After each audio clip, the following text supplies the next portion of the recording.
تماما. البرنامج يوشك على الانتهاء، البرنامج على الانتهاء. والجواب الثاني، الثاني أن مسألة النصب الخفيف موجود في كثير من أهل السنة. النصب الخفيف الذي يأتي بحمق وغفلة، يقرؤون مثلا إذا اتبعوا ابن تيمية عندي ناصبي ما يحتاج. فمن آمن بجميع ما كتبه ابن تيمية في الفتنة وغيرها لا شك عندي أن فيه نصب بغفلة، فيه كلمة فيه نصب، فيه انحراف عن الإمام علي، غير أنه ناصبي ومتعمد. ابن تيمية عندي متعمد، أما غيره يقلد.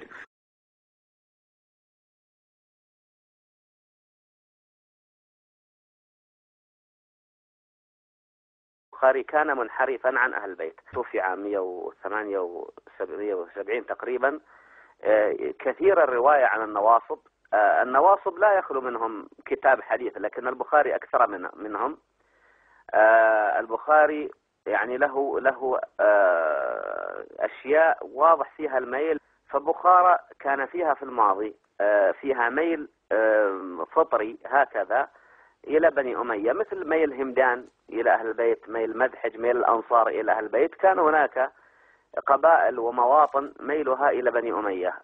وعندما ننتبه نحن لهذا الأمر لا تبقى العين فقط مفتوحة على الشيعة والمعتزلة، وإنما ننتبه أيضا للنواصب من الجهة الأخرى، لأنهم دخلوا داخل الدار حتى أخرجونا من الباب الآخر.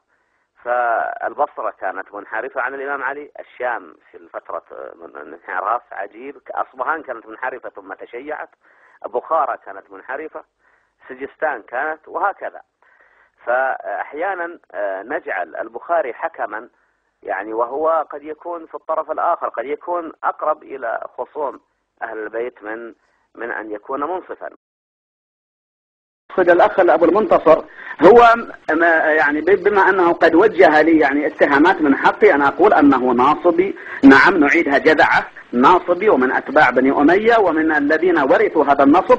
وأصلا من شكله تعرف أن ما في قلبه خير، من الشكل فقط. الله لم يسوي صورته إلا لعلم بأن باطنه كل من خالف المالك يصبح ناصبي.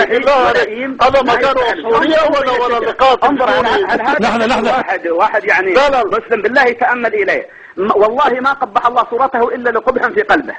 فأنا يا سيدي مواطن شريف أشرف منك وأشرف من أمثالك، إنما أنت رجل غبي أحمق مرفوعا كالقلم، ولذلك ما أظن الله سيحاسبك على استحي من كلامك هذا، استحي من هذا الكلام.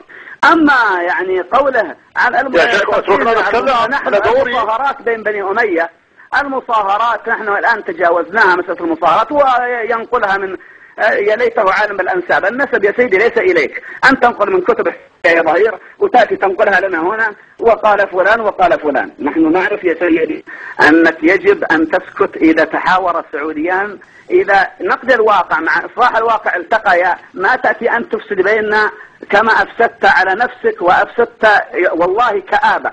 يعني كثير من المشاهدين يرون بس شكله يكتئبون. طيب لحظة بس، لحظة يا أخ حسن، لحظة بس، اسمع. هو الكلام قاسي شوي، لكن لعل الله يصلح بينكما في الأسلوب. تفضل. هو يحسب أن لحظة حسن، نرجع لك. لحظة بس، اسمعني بالهداوة بالتي هي أحسن يا جماعة. لا أنزل على مستواه، ولكن انظروا العقلية. انظروا العقلية. يقول كل من خالف المالكي أصبح ناصبي. ليش هذه اللهجة المتعالية؟ شكله أحمق والرجل أحمق. هل لا عليكم هذه اللغة الحوار؟ أحمق مشوه. الله ما شوهك إلا لحكمة. ما شوهني. أنت ترى أين الرضا كل عيب كليلته، وأين السخط تبدي المساوية. شكلي أحسن من شكلك. أنا الآن شكلي أحسن من شكلك. شكلي أحسن. اترك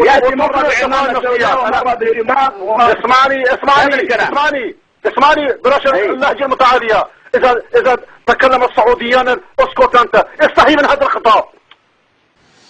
لم يرد على أسئلتي كلها، حتى المصاهرات تجاوزناها. المصاهرات دليل الصلح والوفاق بينهما، لكنك جاهل لا تفهم. لو فهمت هذا طبعا لو استنبطت هذا الموضوع لسكت. أكيد. طيب كده أنا يا سيدي شوف يا سيدي يا دكتور هاشمي، يا دكتور هاشمي، بالله عليك لو قيل لغيري رجل أحمق ما أسكته.